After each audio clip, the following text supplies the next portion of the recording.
시편 51편 말씀, 다윗의 회개의 시입니다. 다윗이 죄를 짓고 범죄하고 난 다음에 나단 선지자가 와서 그 죄를 책망했을 때에 다윗이 깨닫고 회개하고 상한 심령으로 아픈 마음으로 죄를 진정으로 아파하며 회개하는 마음으로 하나님 앞에 드린 기도와 간구죠. 자기의 죄를 용서해달라는 기도와 간구입니다. 또한 자기의 마음을 새롭게 해달라는 기도와 간구입니다. 이 세상에 태어나는 모든 사람은 자기가 죄인이라는 사실을 알고 있습니다. 사실은 그것도 하나님께서 가르쳐 주셔서 아는 겁니다. 하나님께서 우리 마음속에 빛을 비추시면 어두운 가운데 있던 인생의 삶이 드러나게 되어 있는 것입니다. 그래서 각 사람이 참 양심에 화인 맞은 사람은 자기가 죄인인 걸 모르면서 살아가지만 그나마도 하나님께서 은혜를 베푸셔서 그 은혜를 조금이라도 입은 사람은 내가 죄인이라는 사실을 알게 됩니다. 그래서 세상의 모든 사람들은 다 동서양을 막론하고 지위고하를 막론하고 남녀노소를 불문하고 자기가 죄인인 걸 아는 것이 하나님의 은혜의 시작이라고 하는 거예요. 왜냐하면 자기가 병에 걸렸다는 사실을 알아야 의사를 찾아가든지 약국을 찾아가든지 그걸 해결할 수 있는 방법을 찾기 때문에 그렇습니다. 세상의 모든 사람에게는 세 가지 의식이 있습니다. 이게 뭐냐 하면 여러분들이 다 잊어버리셨을 것 같은데 한번 따라해 봅시다. 죄의식. 죄의식이 있습니다. 그리고 두 번째로 내가 죄인이라는 의식인데 두 번째로 따라합시다. 심판의식. 이러다 벌받지 하는 거야. 자기가 죄인이라는 거 깨닫고 이렇게 살면 벌받지. 결국에는 내가 안 될 거야. 결국엔 내가 망할 거야. 이 땅에서가 아니라도 이 땅을 떠나서라도 내가 망할 거지. 반드시 그럴 거야 라고 하는 심판에 대한 두려움을 가지고 살아갑니다. 그리고 세 번째 따라합시다. 희생의식. 희생의식이 있습니다. 그러니까 자기가 죄인이고 이렇게 살다 벌받는데 여기서 벗어나고자 하는 마음을 가지고 방법을 찾는 것이 바로 희생의식입니다. 그래서 도둑질하는 사람이 자기가 도둑질한 거 가지고 불쌍한 사람을 돕는 거예요. 그러면 자기의 죄에 대한 책임이 어느 정도 덜어질 거라고 생각을 하는 거예요. 그러니까 자기가 지은 죄에 대한 형벌, 심판에서 벗어나기 위한 방법을 찾는 것이 희생의식인데 이것이 세상의 모든 종교들입니다. 그래서 개미 하나의 생명까지 돌보고 생명을 소중히 여기면서 살아가는 것들 그런 것이 왜 그러냐 하면 그것 또한 희생의식의 하나로서 내가 그렇게 살면 저 위에 어떤 분이신지 모르지만 나를 심판하시고 벌을 내리실 분이 내가 개미 한 마리에게 동물 한 마리에게 은혜를 베푸는 것처럼 내가 그렇게 하는 것을 보면 내게도 뭔가 잘해주겠지, 유익이 있겠지 하는 그런 생각을 가지고 하는 모든 것들이 희생의식이고 이게 세상의 모든 종교들이 가진 의식이라고 하는 것이죠. 그런데 희생의식이라고 다 효과가 나타나는 것이 아니라 진짜 저 위에 계신 심판하시고 벌을 내리시는 분이 정한 대로 희생의식을 그래야만 효과가 있는 줄로 압니다. 근데 많은 사람들이 다 생각하는 게 뭐냐면 자기 생각에 이렇게 하면 하나님이 좋아하시겠지. 이렇게 하면 하나님이 은혜를 베풀어 주시겠지라고 생각하는 것이 세상의 종교이죠. 그러나 기독교는 종교가 아닐 뿐더러 하나님이 구원하시는 방식입니다. 하나님께서 직접적으로 심판하시는 하나님께서 직접적으로 우리에게 가르쳐 주신 것이죠. 그래서 세상의 모든 사람은 자기가 죄인인 것을 알고 죄에 대해서 심판이 있다는 사실을 알고 거기에서 벗어나기 위하여 수단과 방법을 가리지 않지만 우리가 구원받을 수 있는 길은 하나님께서 정하신 방법 하나밖에 없습니다. 그게 뭐냐면 우리 주 예수 그리스도를 믿는 믿음으로 말미암아 사람이 의롭게 되고 구원받는 방법을 하나님께서 가르쳐 주신 것입니다. 그래서 예수를 믿어야만 구원을 받는 거예요. 다른 종교에서는 왜 꼭 예수를 믿어야 되느냐 이렇게 얘기를 하고 신학자들 가운데서나 목사님들 가운데서도 그렇게 얘기하는 사람들이 있습니다만은 기준은 성경입니다. 성경은 뭐라고 얘기를 하느냐 하면 예수를 믿어야만 구원을 받을 수 있다고 말하고 있는 것이죠. 예수를 믿지 않으면 죄 때문에 심판받고 멸망받는 것입니다. 그러면 우리 주 예수 그리스도를 믿는 방법이 뭐냐면 우리의 죄가 용서받고 구원받는 방법입니다. 그런데 정확하게 얘기하면 우리의 죄가 용서받고 우리가 거룩해지고 구원받는 방법이라고 하는 것입니다. 하나님은 거룩하지 않은 사람을 절대로 구원하지 않으십니다. 너희가 거룩함이 없이는 주를 배웁지 못하느니라. 한번 따라해볼까요? 너희가 거룩함이 없이는 주를 배웁지 못하느니라. 하나님을 보는 거 거룩해야만 볼 수가 있어요. 이 땅을 떠나서 천국 가는 거 거룩해야만 천국 갈 수 있다고 하는 것입니다. 그런데 거룩해지는 방법이 두 가지가 있습니다. 그 두 가지가 뭐냐면 하나는 씻어서 거룩하게 하는 것입니다. 그리고 또 하나는 순종하여 거룩하게 하는 것입니다. 성경에 보면 순종이 제사보다 낫고 듣는 것이 수양의 기름보다 낫다고 말하고 있습니다. 제사를 드리는 거, 수양의 기름을 드리는 거, 그거 죄 때문에 드리는 거예요. 구약시대에 하나님께서 모세를 통하여 가르쳐 주신 희생의식입니다. 죄 없는 어린 양이나 염소나 소를 흠 없는 것으로 데려와서 하나님 앞으로 죄를 지은 사람이 데리고 옵니다. 그리고 그 죄인이 죄 없는 양에게 머리에 손을 얹습니다. 그리고 내 모든 죄를 이 양에게로, 이 짐승에게로 전가합니다. 죄를 누구에게로 옮기는 거야? 양에게로, 짐승에게로 옮기는 거야. 죄를 지은 죄인의 죄가 그렇게 될 때에 짐승의 죄로 옮겨갑니다. 그리고 그 짐승을 죽여서 생명으로서 그 죄값을 대신하는 것이 바로 제사의 의식이라고 하는 것입니다. 이 제사가 왜 필요하냐 하면 죄를 지었기 때문에 필요합니다. 순종이 제사보다 낫고 듣는 것이 수양의 기름보다 낫다는 말은 무슨 뜻이냐 하면 순종하면 제사를 드릴 필요가 없어요. 하나님의 말씀을 들으면 제사를 드릴 필요가 없어요. 귀로 듣는다는 것이 아니라 듣고 행한다고 하는 의미죠. 아이들한테 그렇게 얘기해. 너 제발 말 좀 들어라. 귀로 들으라는 얘기입니까? 아니죠. 내가 말하는 대로 좀 제발 좀 그렇게 좀 하지. 그게 말 좀 들어라 제발. 왜 그렇게 말을 안 듣냐? 그게 말을 듣는다고 하는 말이 그 말을 듣고 행하는 것까지 포함하고 있잖아요. 그러니까 듣는 것이 수양의 기름보다 낫다. 죄를 짓고 와서 하나님 앞에 죄 없는 짐승을 잡아서 하나님 앞에 제사를 드리는 것보다 하나님이 더 기뻐하시는 것이 무엇입니까? 듣는 것을 더 원하시는 거예요. 하나님께서는 제사를 기뻐하시는 것이 아닙니다. 하나님께서 마지못해서 죄인들을 용서하시기 위하여 제사를 하나님께서 만들어 놓으신 것이지 하나님께서 제사를 만들어 주셨으니까 제사를 좋아하신다고 생각하는 사람들이 있습니다. 예수 믿기 전에 회개를 해야만 예수를 믿을 수가 있죠. 자기 자신이 죄인인 것을 깨달아 알아야만 회개하고 자기가 지은 죄 때문에 심판받고 멸망받으리라는 두려움 때문에 여기서 건진받고자 하면서 하나님께서 가르쳐 주신 방법대로 믿음으로 구원받고자 하는 마음으로 죄를 회개할 때에 어느 순간 하나님께서 믿음 주시고 죄를 용서해 주시고 구원해 주십니다. 그게 믿기 전에 회개죠. 믿기 전에 회개가 꼭 필요합니다. 믿기 전에 자기가 죄인인 걸 알아야 돼요. 그리고 죄에 대한 형벌이 있다는 사실을 알아야 돼요. 거기서 벗어나고자 하는 간절한 소원을 가지고 하나님 앞에 구해야 됩니다. 나를 이 죄와 이 죄에 대한 형벌에서 구원해 주시기를 원합니다. 그때 하나님이 기뻐하실 때 믿음 주시고 우리가 구원을 받게 되는 것이죠.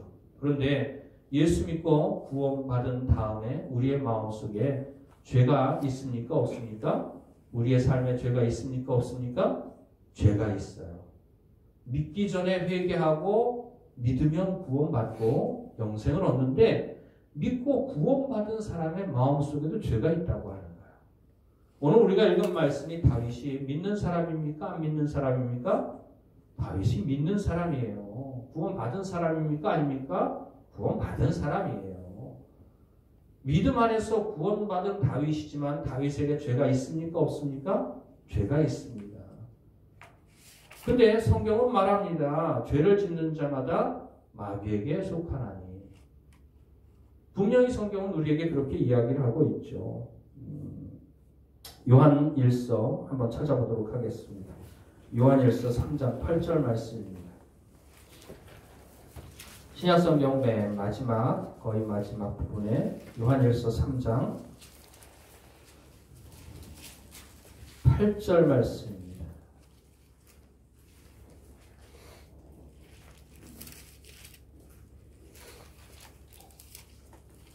8절 9절 말씀 함께 봉독합니다. 시작. 죄를 짓는 자는 마귀에게 속하나니 마귀는 처음부터 범죄하며 하나님의 아들이 나타나신 것은 마귀를 멸하려 하심이라. 하나님께로부터 난 자마다 죄를 짓지 아니하나니 이는 하나님의 씨가 그의 속에 거하며 그도 범죄하지 못하는 것은 하나님께로부터 났습니다. 마귀에게 죄를 짓는 자는 누구에게 속했어요? 마귀에게 속했어요. 그럼 다윗도 죄를 지었는데 우리도 죄를 지었는데 우리가 마귀에게 속한 사람입니까? 성경은 죄를 짓는 자마다 마귀에게 속한 사람이라고 이야기를 하잖아요. 무슨 뜻이냐면 마귀에게 속했다고 하는 이야기가 뭐냐면 죄를 기쁨으로 허용한다는 뜻입니다. 적극적으로 짓는다는 뜻입니다. 거룩하신 성령, 그 성령께서 우리의 마음속에 찾아오셔서 계시는데 우리의 마음속에 죄가 있다면 그 성령께서 우리의 마음속에 계실 수 있을까요? 없을까요? 우리의 마음이 거룩하지 못하고 더러우면 우리 마음속에 거룩하신 성령께서 함께 하실 수가 없는데 예외적인 경우가 있습니다. 어떤 경우냐면 죄를 허용하는 경우는 성령께서 우리와 함께 하지 않습니다. 그러니까 무슨 말이냐면 어떤 사람은 이렇게 생각을 합니다. 내가 예수 믿고 구원 받았어. 내 모든 죄가 다 용서받았어. 그러니 하나님은 나를 구원하신 것이 너무나도 확실하고 분명하고 내가 받은 구원은 이제 하나님도 취소 못해. 그러니까 우리가 이제 죄를 지어도 상관없어. 그리고 난 다음에 더 가는 게 어디까지 가느냐 하면 그러니까 우리가 마음 놓고 죄를 짓자. 그래도 예수의 피가 우리를 다 씻어서 우리를 구원해 주실 것이다 하면서 죄를 지으면서도 마음속에 죄에 대한 아픔이 없이 살아가는 사람들이 있습니다.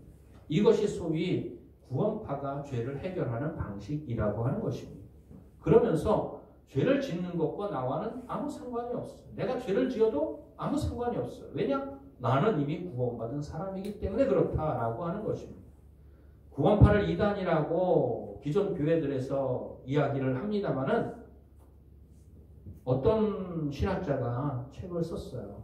근데 그 책의 내용을 한마디로 말하면 구원파가 가진 구원의 교리나 오늘날 건전한 교단이라고 주장하는 교단들이 가진 그 구원의 교리나 똑같다라는 그런 결론입니다. 그렇지 않습니까?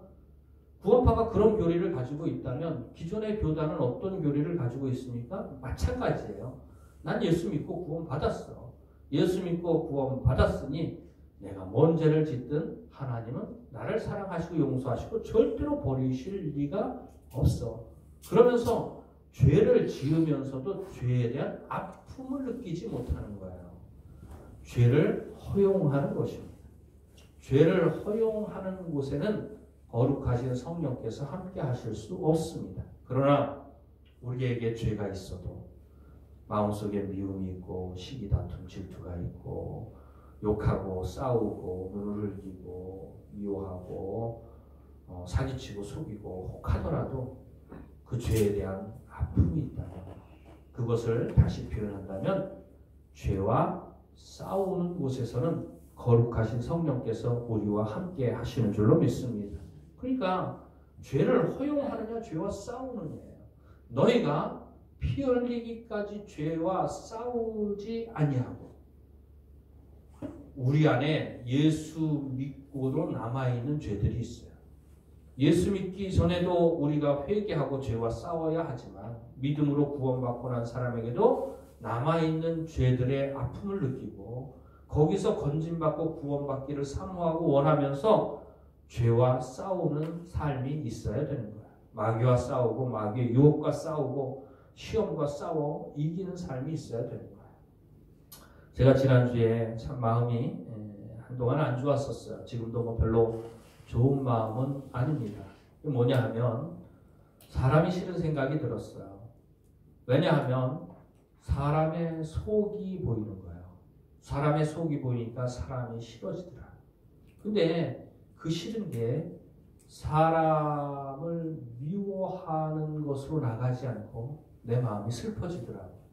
그러면서 다 불쌍해 보이는 거예요. 예전에는 사람이 싫고 사람의 속이 보이고 사람의 행동이 보이면 그것 때문에 그 사람을 미워했어요. 뭐 저런 나쁜 XX가 있어 하면서 마음에 미운 마음이 들었는데 미운 마음이 아니고 슬픈 마음이 들더라고요. 그리고 불쌍한 마음이 들더라고요. 왜 인생을 저렇게밖에 못 사나 라고 하는 마음이 들더라고요. 그러면서 그 사람들이 내 마음에 들지 않는 거예요. 근데 슬픈 마음 한가운데 그들이 불쌍하게 생각되어지는 마음 한편에 내 마음속 깊은 곳에 아주 깊은 곳에 내가 없다고 생각했던 미움이 자리 잡고 있더라고요. 아주 조그만하게 자리 잡고 있더라고요. 다 없어진 게 아니에요.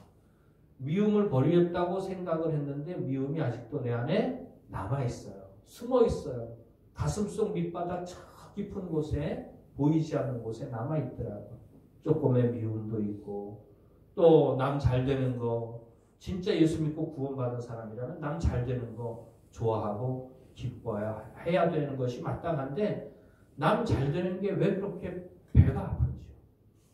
그런 마음을 내가 다 버렸다고 생각했는데 마음 한쪽 깊은 곳에 그런 시기가 아직도 있더라고요. 그게 계속해서 내 마음속에 생각나고 자리 잡는 것은 아니지만 문득문득 내 마음속에서 나왔다 사라지고 나왔다 사라지고 없어졌는 줄 알았는데 나 아직 여기 있다고 시기, 질투, 미움, 다툼, 원망, 불평, 한숨들이 순간 나왔다가 숨고 나왔다 숨고 하는 것이 아직도 내 안에 남아있는 버려야 마땅하고 없어져야 마땅한 나의 옛사람의 모습들이 내 안에 아직도 남아있는 것을 보게 되었습니다. 그러면서 내 속이 보이게 되더라고요. 그러니까 다른 사람의 속이 보이는 게 문제가 아니라 그래서 다른 사람이 싫은 게 문제가 아니라 제가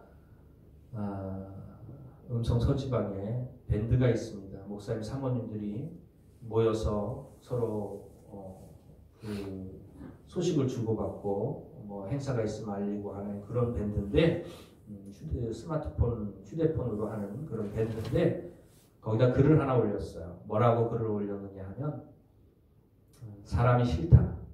그리고 사람의 속이 싫다. 그래서 마음이 슬프다. 그리고 난 다음에 사람이 싫은 게 문제가 아니라 제 속이 뭐였잖아요. 그러니까 그 밑에다가 뭐라고 썼느냐 하면 내가 싫다. 내 속이 싫다. 그래서 내 속이 슬프다. 그렇게 글을 올렸어요. 그랬더니 목사님들이 전화를 막 많이 하신 것 같아요. 네, 우리 집에 전화가 다 터지는데 제 방에서는 전화가 안 됩니다. 휴대폰이. 왜냐하면 지붕이 비가 새가지고 지붕을 양철로 씌웠거든요. 작년에. 근데 그 다음부터 제 방에만 휴대폰이 안 되는 거예요. 그러니까 다른 사람들은 전화를 걸면 신호가 가는데 내 전화는 아무런 요동이 없습니다. 그러니까는 뭔 일이 있나 하고 목사님들이 많이 전화를 거는 것 같은데 전화는 안 받죠. 어디로 잠수를 탔는지 뭔 일이 있는지 목사님들이 참 궁금해할 것 같아요. 근데 지난 한 주간 동안 제 마음이 그렇게 안 좋았던 것이 뭐냐면 그렇게 사람들이 겉으로는 친절하게 대하는 것 같아요. 다른 사람들에게. 목회자끼리도 마찬가지입니다만은 겉으로는 웃고 친절하게 대하고 이런데 속으로는 다 거짓된 거예요. 가식적이고 가장하고 꾸며서 친절하게 대하는 거지. 그 마음속에 사실상 자리 잡고 있는 건 뭐냐면 미워하는 마음, 시기하는 마음, 질투하는 마음, 그거 다 위선적으로 덮으면서 얼마나 멋있게 그렇게 자기 자신을 포장하는지. 예수님께서 이 땅에 오셔서 이 땅에 공생의 기간 가운데에 바리새인들을 많이 책망을 하셨습니다. 그런데 바리새인들을 책망하셨던 이유를 예수님께서 그렇게 이야기하죠. 너희는 회칠한 무덤과 같다. 너희는 평토장한 무덤과 같다. 회칠한 무덤이라고 하는 것은 뭐냐면 무덤을 아름답게 꾸며놓는 거예요.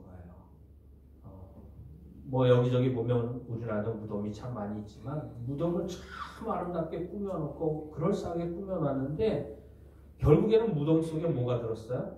시체가 들어있고 시체 썩는 냄새, 온갖 더러운 것, 악한 것으로 가득한 것이 무덤인데 그 무덤에 회칠을 해놓은 거예요. 바리새인들을 너희는 회칠한 무덤과 같다. 그게 뭐냐면 겉과 속이 다르다. 겉으로는 아름다워 보이지만 그러나 속에는 온갖 악한 것과 온갖 냄새와 더러운 것과 썩는 것들이 가득하다. 평토장한 무덤과 같다. 평토장한 무덤이라는 것이 뭐냐면 무덤 표시를 안 내고 무덤은 무덤인데 그냥 길처럼 만들어 놓은 것이 평토장한 무덤이에요. 사람은 길이라고 알고 다니고 아무 생각 없이 다니지만 평토장해 놓았기 때문에 그 밑에는 뭐가 있어요? 사람들은 알지 못하는 더럽고 추한 것들이 가득한 것이 바로 바리새인들의 모습이라고 하는 거예요. 근데 사람들이 다 그렇게 사는 것 같아요. 목사님들도 예외가 아닌 것 같고 남 안 되는 거 좋아하고 남이 망하는 거 기뻐하고 또 어떻게 하든지 여하튼간 근데 그 마음이 제 안에도 있다고 하는 사실을 제가 알고 참 마음이 안 좋고 마음이 슬펐어요. 네, 우리가 회개에 대하여 얘기를 하는데 회개하면 하나님께서 믿음 주시고 구원해 주십니다. 근데 믿기 전에 회개하면 믿음 주시고 새 생명을 얻게 하여 주시는 구원을 주시죠. 그런데 예수 믿고도 구원받고 난 사람에게 남아있는 죄, 이 죄를 철저하게 깨달아 느껴야 되는 거야. 우리는 예수 믿고 구원받고 이제 구원받았으니 됐어가 아니고 하나님이 주신 더 크고 높은 목표가 우리에게 주어진 사람들인 줄로 압니다. 그것이 뭐냐면 하나님이 기뻐하시고 원하시는 모습까지 자라가야 되는 거예요. 그리스도인의 완전까지, 그리스도의 장성한 분량이 충만한 데까지, 하나님 마음에 합한 사람이 될 때까지. 하나님이 좋아하시고 기뻐하시는 것이 뭐냐면 죄를 버리는 걸 기뻐하셔요. 선을 행하는 걸 기뻐하셔요. 그걸 한마디로 말하면 죄를 버리고 선을 행하는 것, 있어야 할 것 다 있고 없어야 할 것 다 없는 것. 유행가 가사에 그런 거 나오는데 그 노래 부른 가수를 별로 좀 좋아하지 않습니다만은 있어야 할 것 다 있고 없어야 할 것 다 없는 것이 죄를 다 버리고 선을 다 행하는 것. 그게 바로 거룩입니다. 거룩은 다름이 아니에요. 있어야 할 것이 다 있는 거고 없어야 할 것이 다 없는 거예요. 우리의 비고 비인 마음, 옛사람의 모든 시기와 질투, 분노, 혈기, 다툼, 미움, 시기, 질투 이 모든 것들이 다 없어지고 없어진 마음속에 하나님께서 주시는 모든 있어야 할 것으로 채워진 상태가 진정한 거룩한 사람의 상태라고 하는 것입니다. 그게 뭐냐 하면 사랑과 온유와 친절과 자비와 용서와 긍휼히 여기는 것과 이런 것들로 채워진 삶을 얘기하는 거죠. 하나님이 원하시는 것은 거룩인데 예수 믿고 구원받은 사람의 마음속에도 그 거룩하게 되는 방식이 어떤 방식이냐 하면 예수 믿기 전과 똑같아요. 내가 죄인인 거 알아야 돼. 여전히 예수 믿고 구원받아도 여전히 내 마음속에 남아있는 죄가 보여져야 됩니다. 우리의 눈을 하나님께서 열어주시기를 바랍니다. 우리 마음속에 아직도 남아있는 죄들이 내게 보여질 수 있기를 바랍니다. 그리고 그 죄들이 정말 아프게 여겨져야만 되는 거예요.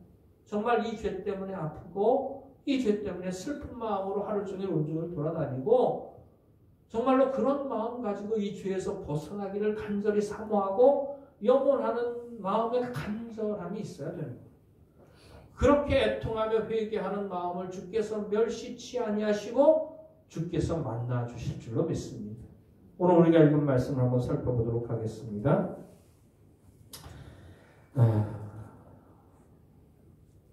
17절 말씀입니다.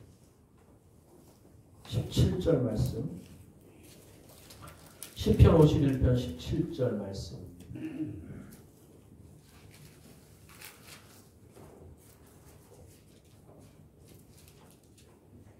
함께 봉독합니다. 시작.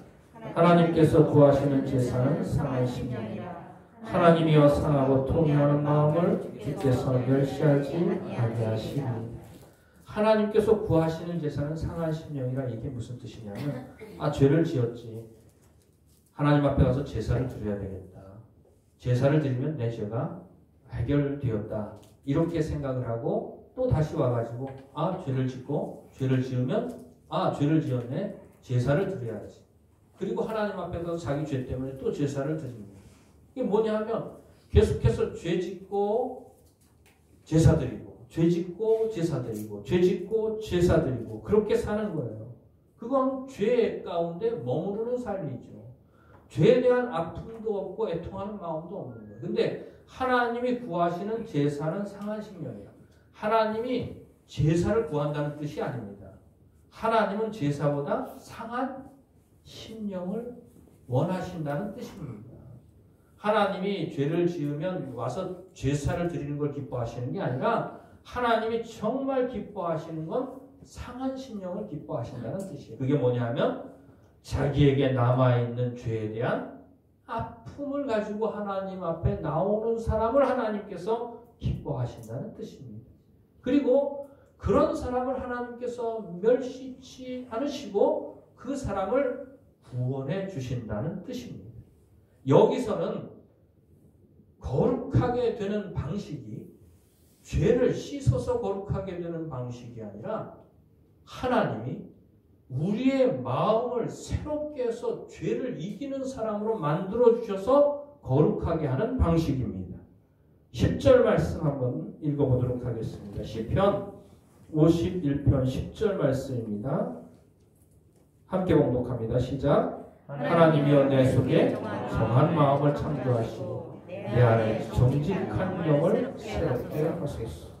정말로 애통하며 상한 심령 가지고 하나님 앞에 나가서 제사 드리고 죄가 용서받았다는 것으로 끝나는 것이 아니라 내 평생에 죄짓고 회개하고 용서받고 죄짓고 회개하고 용서받고 이런 삶을 내가 언제까지 살아야 되겠습니까? 하나님, 내가 이 죄에서 진정으로 건진받기를 원합니다. 죄 가운데 사는 게 아니라 죄를 이기는 사람으로 내가 서기를 원합니다. 정말로 그런 사람으로 나를 만들어 주시기를 원합니다. 간절히 바라는 사람의 심령을 하나님께서 온전히 새롭게 해 주시는 은혜를 베풀어 주신다고 하는 것입니다. 이게 바로 하나님이 사람을 거룩하게 하는 두 번째 방식입니다. 바로 순종하여 거룩해 만드시는 방식인 것입니다. 많은 사람들이 예수를 믿으면서도 씻어서 거룩하게 하는 방식은 잘 알고 있습니다. 그러나 순종하여 거룩해 하는 방식은 잘 모릅니다. 하나님은 씻어서 거룩해 하고 제사로 거룩해 하고 죄짓고 예수 그리스도의 이름으로 회개하고 용서받아 거룩하게 되는 것을 원하시는 것보다 하나님이 더 원하시는 것은 뭐냐 하면 순종하여 거룩한 사람이 되는 것을 하나님께서 더 원하시는 줄로 압니다. 내가 거룩하니 너희도 거룩하여라. 내가 온전하니 너희도 온전하여라. 하나님께서 구약 성경이 주신 말씀이죠. 정말로 하나님께서 우리의 심령을 새롭게 해서 우리가 씻어 거룩하게 하는 것이 아니라 우리가 순종하여 거룩히 하는 사람이 되게 하시는 하나님의 은혜가 저와 여러분에게 있기를 간절히 바라고 원합니다.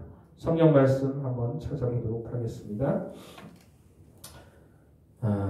에스겔서 36장 말씀입니다. 에스겔서 36장 말씀 찾아보고 말씀을 정리하도록 하겠습니다.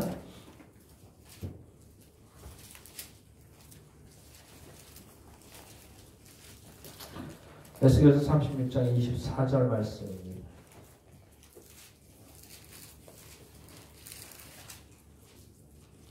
에스겔서 36장 24절부터 27절까지 말씀입니다.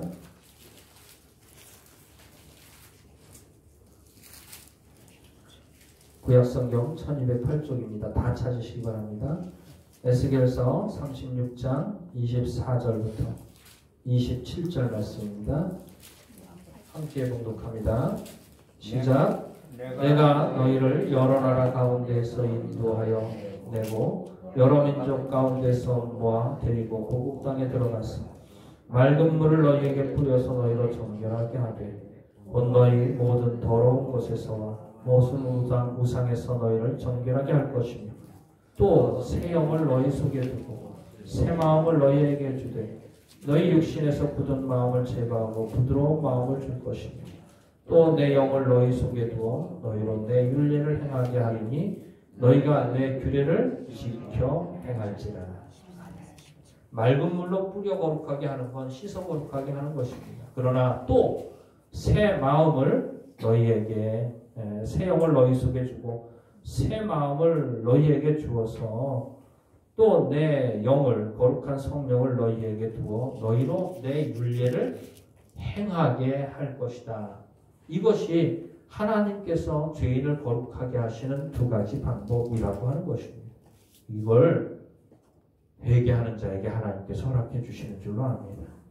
죄를 지으면 예수님의 피로 용서받지. 그리고 용서받고 또 죄 짓는 것이 아니라 죄에 대한 아픔을 가지고 상한 심령 가지고 진정으로 애통하며 회개하는 사람에게 하나님께서 은혜를 베풀어 주시고 씻어 거룩하게 되는 은혜가 아니라 순종하여 거룩하게 되는 은혜를 우리에게 허락하여 주실 줄로 믿습니다. 진정으로 예수 믿고 구원받은 사람도 회개가 필요합니다. 진정으로 거룩한 사람이 되기 위하여 회개가 필요합니다.